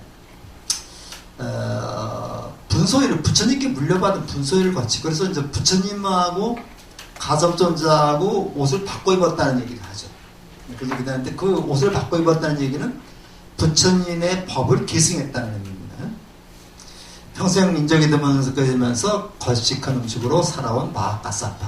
바로 인적이 드문 습과들에서 지내면서 거식한 음식으로만 살아오는 그런 행위를 이게 투타행위라고 해요. 그가 거친 발이나 내려와 라자가에서 망사성에서 거식할 때였다. 성자와 구름으로 더러운 천으로 가린 나병 환자 공연을 올렸는데, 시꺼멓게 썩어가던 환자의 손가락이 밥과 바루에 떨어졌다. 이때 이제 그 마하가사파는 손가락을 가려내고, 그 나병 환자 손가락을 가려내고 밥을 먹으면서도, 밥을 먹고 난 뒤에도 혐오스럽다는 생각이 일으키지 않았다. 주어진 음식 잠자리, 주어진 옷에 만족하며 늘 겸손하고 소박하고 온화한 마음으로 살았다. 왜 그랬을까요? 손가락만 갈아놓고 밥을 먹으면서도 더럽다는 생각이 안 했다. 이 말입니다. 분별심을 없앴다. 분별심을 갖지 않았다. 여러분들 그 어머니들이 이제 그 어린애 키울 때 앞에서 뭐 이제 밥 먹는데 이제 뭐 똥을 싸도 똥이 하나도 더럽다고 느끼지 않죠. 똥을 더럽다고 느끼지 않죠. 예? 근데 이제 만약에 이제 또 남의 아이가 그런데만 아마 더럽다고 느끼고 또 더 이제 그래서 아이가 커서 똥을 싸거나 이제 뭐 또는 남편이 와서 뭐 이 술을 먹고 토하면은 굉장히 더럽다고 느끼겠죠. 근데 이제 이게 분별심입니다. 가서 분별심을 없애는 건데 이 분별심을 없앤다는 것이 이게 말이 쉽지 않죠. 우리가 사람을 대할 적에 항상 분별을 해서 보게 됩니다. 저 친구는 뭐 그래도 좀 높은 사람이야. 저 사람은 뭐 진짜 잘 살아온 사람이야. 그래서 제가 이제 아침에 뉴스를 잠깐 보니까 그 피해자가 이제 아마 서울시청에다가 뭐 전화했던지 뭐 했던 모양인데 그랬더니 뭐 거기 답이 우리 시장님은 그럴 사람이 아니다. 이게 들으셨어요? 근데 이게 말이 안 되는 소리죠. 그래서 이게 바로 분별심이라고 합니다. 근데 그분은 그럴 사람이 아니다라고 해놓고 그러면 그럴 사람은 딱 있다는 얘기죠.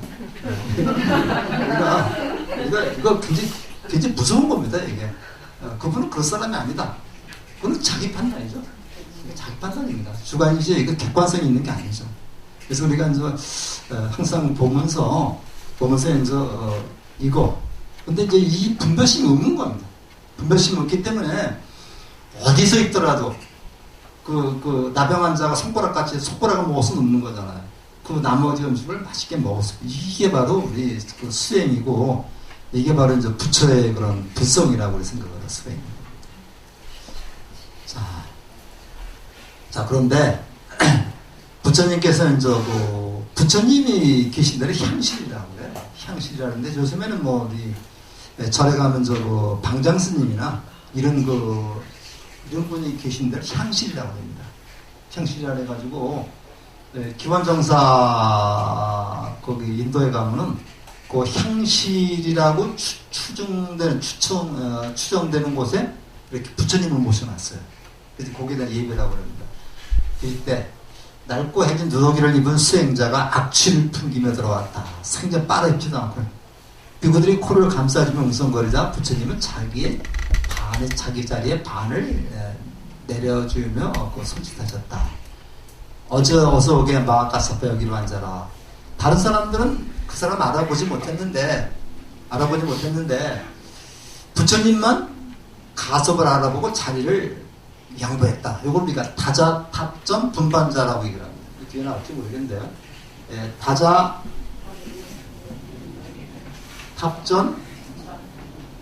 분반자다. 다자탑전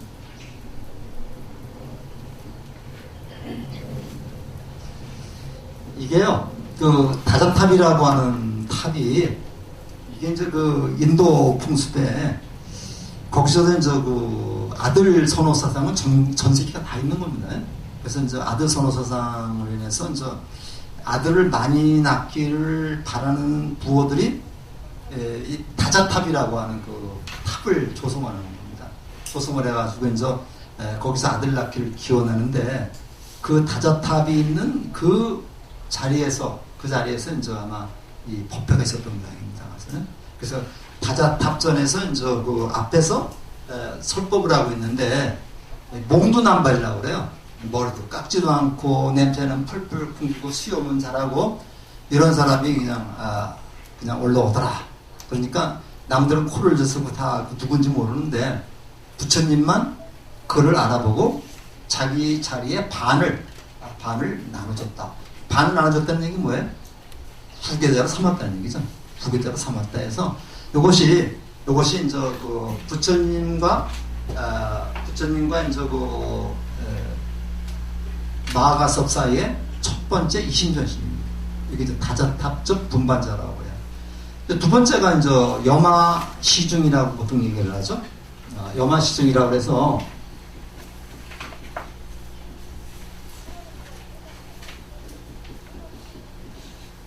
요 화자는 요 화자하고 똑같이 씁니다.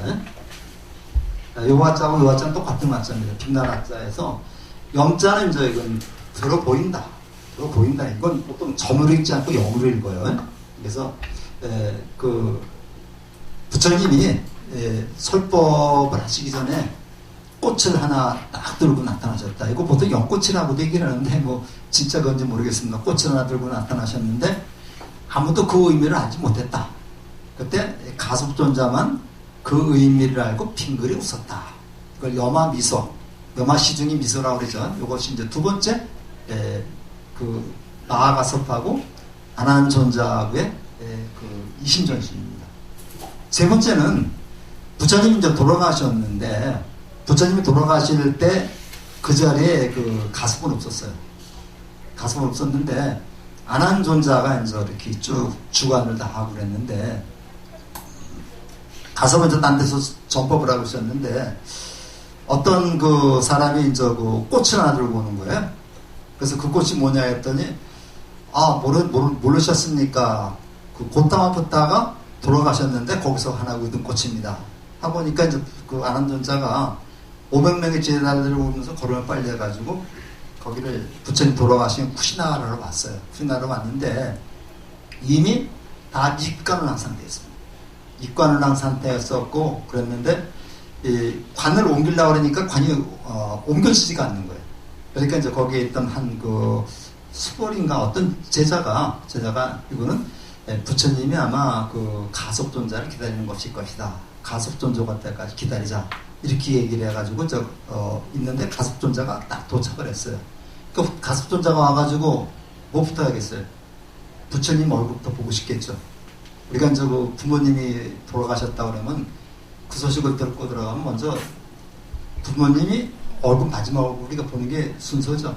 부처님 얼굴을 한번 보자 그랬더니 안 하니 거절을 하는. 이미 입관을 끝냈습니다. 볼 수가 없습니다.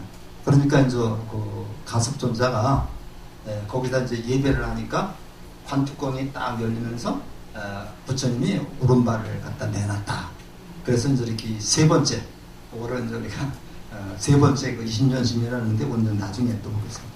이렇게 세 번에 거쳐서 이심전심이 있었고 이런 것 때문에 이제 부처님이 그 가섭한테 법을 전한 것이다. 이렇게 얘기를 하거든요. 사실은 여기서부터 그 아난하고 가섭하고 이게 이제 그 주도권제 행탈이었던 모양입니다.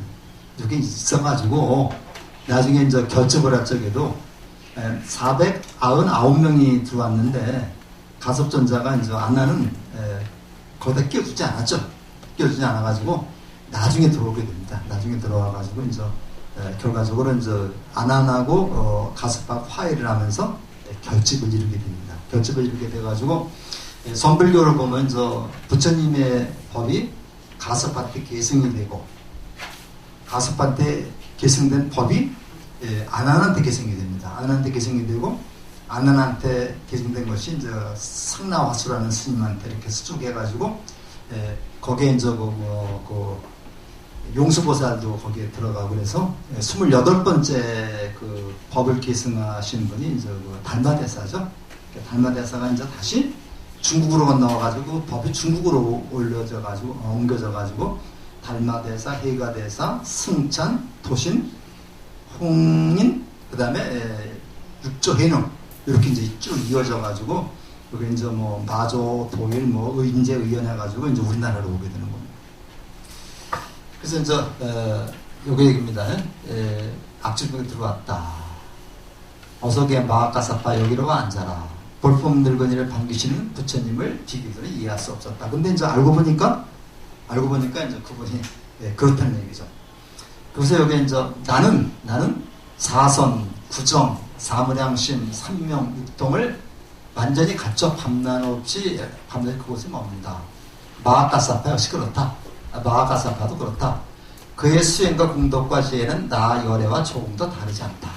그래서 사선, 구정, 사무량심, 삼명, 육동이 이 초기 불교에서 굉장히 그 수행 방법 중에 하나죠. 그래서 사선이면 뭐예요? 초선정, 이선정, 삼선정, 사선정. 그래서 우리가 그 초기 불교 그 특히 니까야나 이쪽에 가보면요, 이 정념을 굉장히 강조를 해요.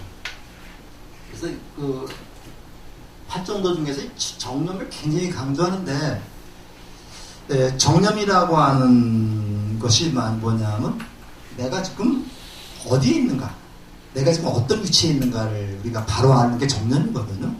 그래서 우리가 정념이라는 게 이제 지금 내가 있는 위치가 어디인가 이거를 정확히 안 다음에 이제 초선정에 들어가게 됩니다. 그래서 우리가 이제 그 파정도가 다 중요하지만 그 중에서도 이제 그 부처님의 수행에서 그 강조한 것은 내가 지금 이 위치하고 있는 상황, 요거를 정확히 파악해서 거기에 맞게 행동하는 얘기죠. 우리는 저 사람들은 이름을 많이 가져요. 이름을 많이 가져가지고 이제 김춘수의 그 시에 보면 이제 꽃이라는 시에 보면 내가 그를 뭐 알기 전에는 그냥 하나의 몸짓의 별거였지만 그가 나를 꽃이라고 불렀을 때 내가 꽃이 되었다 이런 얘기가 나오거든요. 그래서 인식이 문제입니다. 그래서 우리가 어떻게 사람들을 인식하느냐, 상대방이 나를 어떻게 인식하느냐에 따라서 나를 어머니로 인식하면 나는 어머니라고 노릇을 하는 것이고요. 나를 딸로 인식하면 딸 노릇을 하는 거고, 나를 할머니라고 인식하면 할머니 노릇을 하는 겁니다. 이게 바로 이제 군군심식 그거하고 상통하는 건데, 우리가 이제 정념이라고 하는 거는 내가 자리한, 내가 맡고 있는 그 위치를 정확히 깨닫는 거, 정확히 깨닫고 그걸 실천하는 것을 정념이라고 할 수 있어요. 정념이라고 하면 여기에서부터 바로 초선정에 들어가고 2선정에 들어가고 3선정에 들어가고 4선정에 들어갑니다. 여기 4선입니다. 구정이면 거기다가 이제 뭐가 들어가냐면요, 공무변처정에 들어가고 여기 4선에다가 공무변처정, 식무변처정, 그 다음에 무소유처정, 무상 비비상처정, 비상 비비상처정, 요거를 우리가 4개죠. 여기 4선정 다음에 이제 공이 아무것도, 공 자체가 없는 그런 그 상태, 식이 없는 상태, 그 다음에 그 소유라고 하는 집착이 없는 상태, 그 다음에 비상 비비상처정은 생각이 아닌 것도 아니고 생각이 아닌 것도 아니고 그런 상태입니다.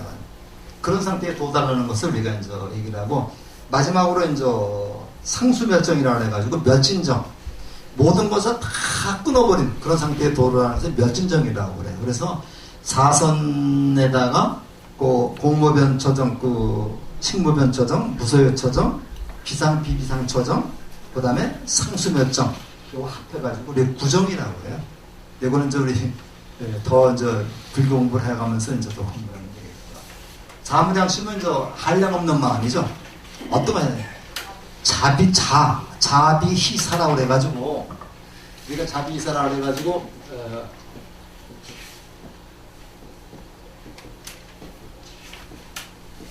요건 이제 자비희사라고 그랬죠. 자비희사라고 그래가지고, 남에게 베푸는 걸 잘하는, 남에게 베푸는 사랑을 잘하고 그러죠. 이 그 사랑이 한량 없이 남에게 사랑을 베풀어라. 그 다음에 비라고 하는 거는 남의 슬픔이나 아픔을 같이 아파하는 거를 우리가 비라고 해요. 그러니까 남의 슬픔이나 아픔을 같이 아파해라. 그 다음에 이제 희라는 것은 남의 기쁨을 같이 기뻐하는 겁니다. 사촌이 땅을 싸면 배가 아픈 게 아니라 같이 기뻐하는 거예요. 이런 세상이 사실은 굉장히 이게 제일 하기 어려운 것 같습니다. 남이 잘 되는 걸 같이 기뻐하는 거. 그러니까 진심으로 축하해 주는 거죠. 남이 잘 됐을 때 진심으로 축하해 주는데 그 진심이 보여요. 그 다음에 사라는 건 내 기득권을 모두 버리는 거에 평등심입니다. 평등심이기 때문에 요 사무량심, 남에게 사랑을 베풀고 남의 아픔을 같이 아파하고 남의 기쁨을 같이 기뻐하고 내 기득권을 모두 버리고 평등하게 생각하는 이러한 사무량심. 삼명은 우리가 과거를 아는 숙명명, 미래를 아는 그 천안명, 그 다음에 모든 번뇌를 없애버리는 무진명, 이렇게 얘기를 하고, 그 다음에 저거 삼명에다가 뭐 우리가 신통이 육신통이라 해가지고 뭐 이쪽 신족통이라든가 뭐 그런 게 있습니다. 그래서 이건 육통을 다 갖췄다. 나는 부처로서 이런 것을 다 갖췄는데 까사빠 역시 나하고 똑같이 갖췄다. 까사빠하고 나는 같이 부처다는 얘기입니다. 그러면서 이제 제자들한테 이제 이렇게 얘기합니다. 부처님의 말씀에도 불구하고 상냥한 인사는커녕 좀처럼 눈게 두지 않는 개상한 제 출연에 사띠 비고 수를 걷다. 그러던 어느 날 부처님 마하가사파에 부르셨다. 그러니까 이제 그 마하가사파는 부처님보다 나이가 많았다 그럽니다. 많아가지고 부처님 80살에 돌아가셨는데 아마 120살까지 사셨다고 하더군요. 그래서 수행을 하고 이렇게 이제 그 욕심 부리지 않고 오래 사는 모양이에요. 그대도 이제 늙었다. 가볍고 부드러운 비단 옷을 입도록 하라 이렇게 얘기를 하니까 제존이시여 제자는 오랫동안 두타임을 익혀왔고 많은 이들에게 두타임을 참단해왔습니다. 무슨 이익이 있기에 두타임 고집하는가? 두 가지 이익이 있습니다. 분소위를 기어있고 아란냐, 이거는 이제 우리 아란냐는 조용한 곳에 위치한 수행처. 보통 절을 아란냐라고 그래요. 절을 앉고 누우며 걸칙하면서 저는 고요하고 안락한 경지에 이르렀습니다. 또 과거 부처님의 제자들이 이렇게 살았다는 것을 과거 칠불 얘기입니다. 먼 나 사람이 떠올린다면 모두 환희심을 일으키며 더욱 수행에 정진할 것입니다. 그러니까 내가 좋아서 내가 안락한 경지에 즐거워서 하는 것이고 또 하나는 뒷사람들이 나를 본받아서 이런 수행을 할 수 있게 하기 위해서 하는 것입니다. 두 가지 얘기를 하는 겁니다. 그래서 이제 칭찬을 했습니다. 그래가지고 이제 마하가사파는 부처님의 그 기승한 그런 분으로 우리가 여기 나오죠. 다전 분반자, 그 다음에 영산해상 거여마, 영산에서 영축산에서 법을 설할 때 꽃을 들어서 보였다. 거자는 든다는 얘기고 염자는 보인다는 얘기거든요. 그러니까 영축산에서 법을 설할 때 꽃을 들어서 보였다. 그래서 바로 우리 삶이라는 것이 바로 영꽃과 같다. 이렇게 보여주는 겁니다. 사라쌍수 각시상부인데 사라쌍수니까 이제 부처님 돌아가신 데죠. 사라수라는 나무가 두 그루가 있는 겁니다. 사라쌍수라는 나무가 있는 게 아니라 사라수라는 나무가 두 그루가 있는데 그 사이에서 부처님이 이제 돌아가셨다는 얘기죠. 그래서 이제 곽씨는 곽이라는 말은 우리 관을 얘기하고 십자가 이제 보인다. 그다음에 이 부자가 이제 이 발입니다. 발. 그래서 두 발을 보였다. 한 발이 두 발이네요. 사라쌍수에서 그 관 속에 있는 두 발을 보여서 마하가섭이 온 것을 인정했다는 얘기입니다. 인정해가지고 마하가섭이 이제 예배하자 스스로 그냥 거기에 불이 붙어가지고 화장이 됐다는 그런 얘기를 하고 있습니다. 그래서 우리가 이런 것을 우리가 이제 삼처전심이라고 그래요. 삼처전심이라고 해가지고 이것이 뭐 진짜냐 거짓말이냐 이걸 따지면 안 되고요. 바로 이제 이런 것들이 바로 마하가섭과 부처님과의 일화다. 그런 것을 이렇게 알아두시면 되겠습니다. 그 다음에 이제 12두타인데 이제 요거 마하가섭이 이제 12가지 두타입니다. 조용한 곳에 거주한다. 항상 거식한다. 거식할 때 빈부를 가진데 그 빈부를 가지는 건 분별심을 갖지 않는다는 얘기죠. 그 처음에는 거식을 할 때 마하가섭은 한테 7집을 거식하는 거죠. 7집을 거식하는데 7가식이라고 그래요. 마하가섭은 항상 가난한 집만 골라서 거식을 했어요. 거식을 했고 다른 제자 한 사람은 꼭 부잣집만 골라서 거식을 했는데 이게 공양이라는 게요. 인도에서나 이 동남아에서의 공양이라는 개념은 우리하고 조금 달라요.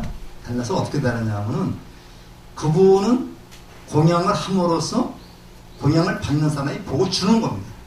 보고 주기 때문에 공양을 받는 사람은 절대로 고개 숙이지 않아요.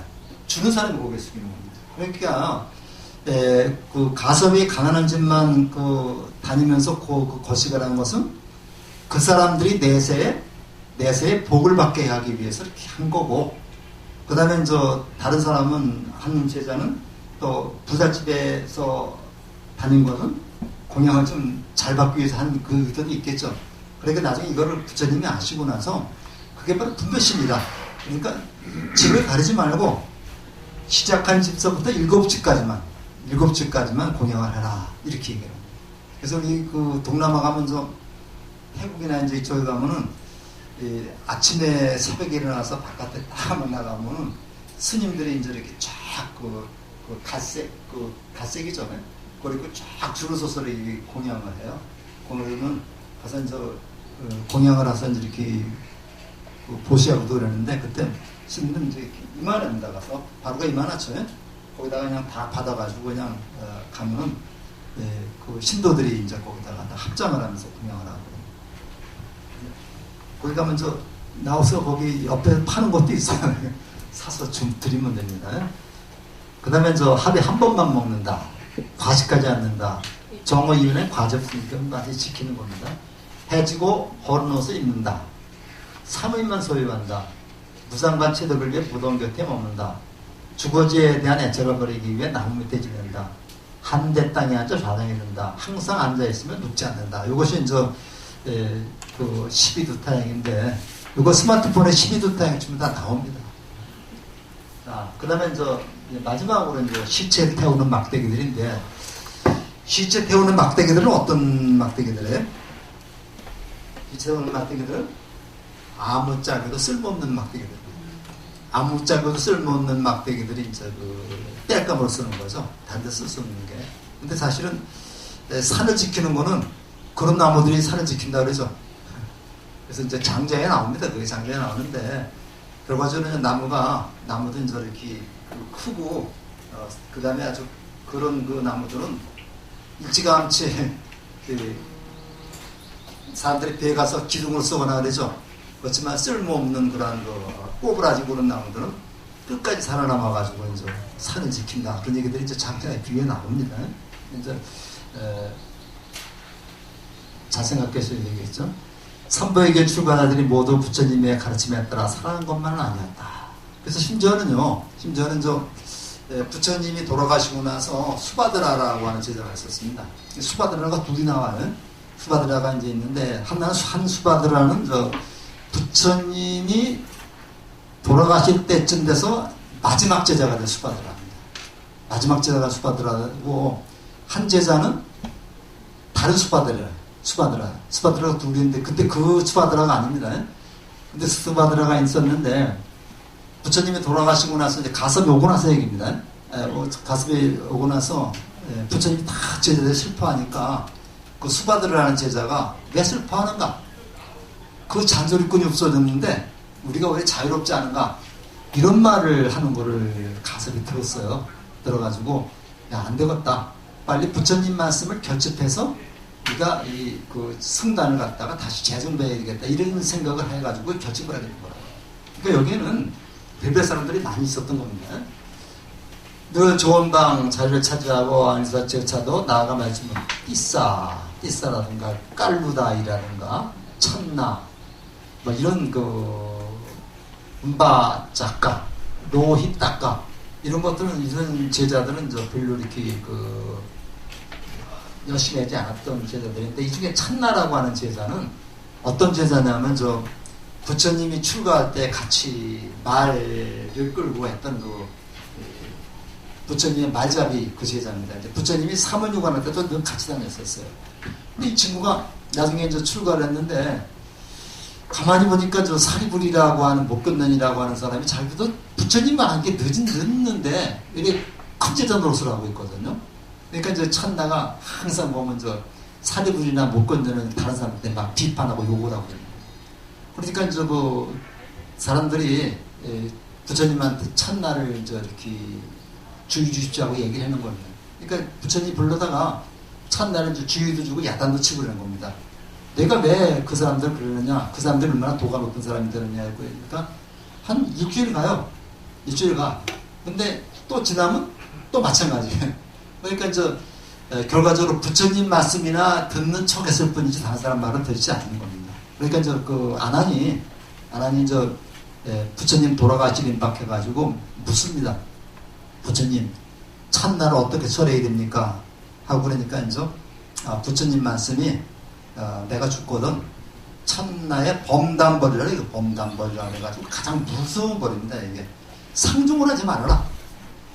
절대로 찬나하고 그 얘기도 걸지 말고 찬나가 물어봐도 대꾸하지 말아라. 완전히 왕따시키라는 그런 얘기예요. 그래서 이제 그 부처님 돌아가시고 나서 대중들이 모인 앞에서 찬나가 그거 선포해. 부처님 말씀이신데 찬나를 왕따시키라고 그랬다. 그렇게 하니까 이제 찬나가 이제 완전히 거기서 그 기절을 해버립니다. 기절을 해버리고 누구도 자기하고 그 대화를 하지 않으니까 밖으로 향했던 그런 불만이 전부 다 자기 안으로 들어와가지고 자기 자신을 반성하게 되는 거죠. 그래가지고 나중에 이제 아란이 됐다는 그런 얘기가 있습니다. 그래서 참나는 저 부처님 돌아가시고 나서도 이제 이렇게 지도했던 겁니다. 자, 승가의 구성원이 되고도 그에 합당한 위에 덕분하시는 지교들이 있었고, 그들은 성욕과 탐욕과 분노의 이 삼독이죠. 자기 비구들은 부처님이 어마이 꾸짖으셨다. 그때뿐입니다. 자, 그러면 이제 먹는 거 가지고 또 이제 뭐 싸우기도 하고 막 그러는 겁니다. 그래서 비구들의 명심하라. 출가한 이유와 목적을 잊어버리고 세간에 있을 때의 마음가짐과 다르지 않고 탐욕과 분노, 어리석음, 삼독심입니다. 뭘 키우고 출가자의 법들을 배우지 않고 마음을 고요하지 않고 태도를 다다진 있다면 그는 재가자가 누릴 수 있는 행복도 놓치고 출가자가 얻을 수 있는 행복도 놓치는 것이다.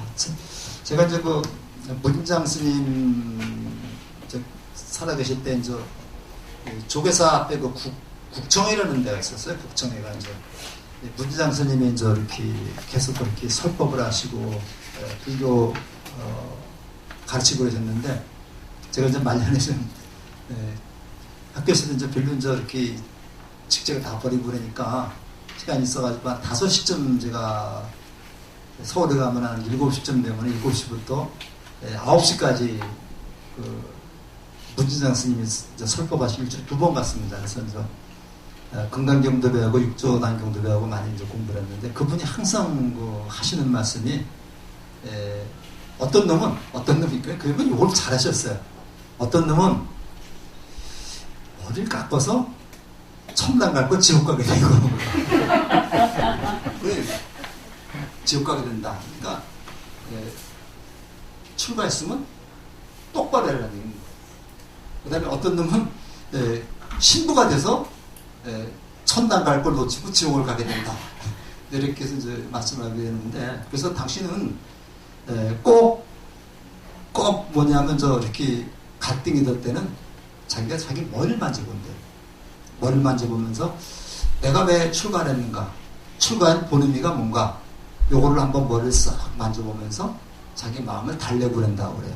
그래서 물론 그분은 실무스님이라 해가지고 7가지가 없는 스님입니다. 그래서 그분은 절대로 이 머리에 모자를 안 써요.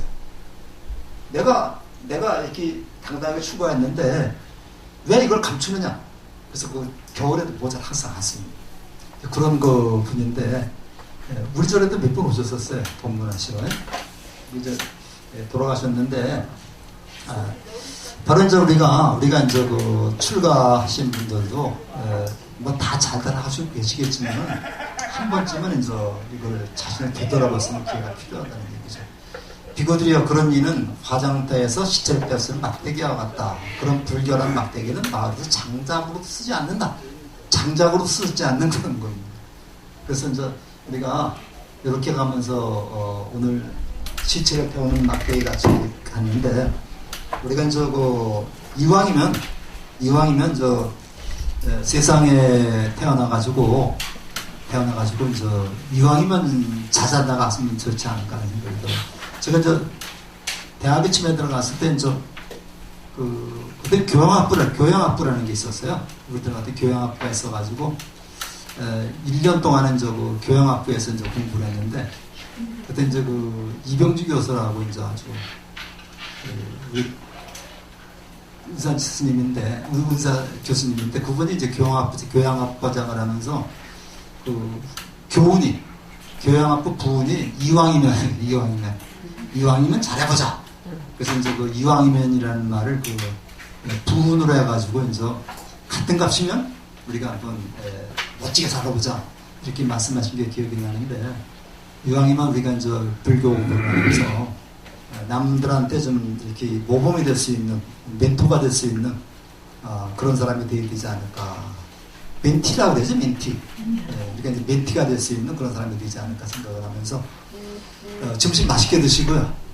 그 다음에 이제 이따가 1시, 저기 봄학기에 졸업하시는 분도 다 들어야 됩니다.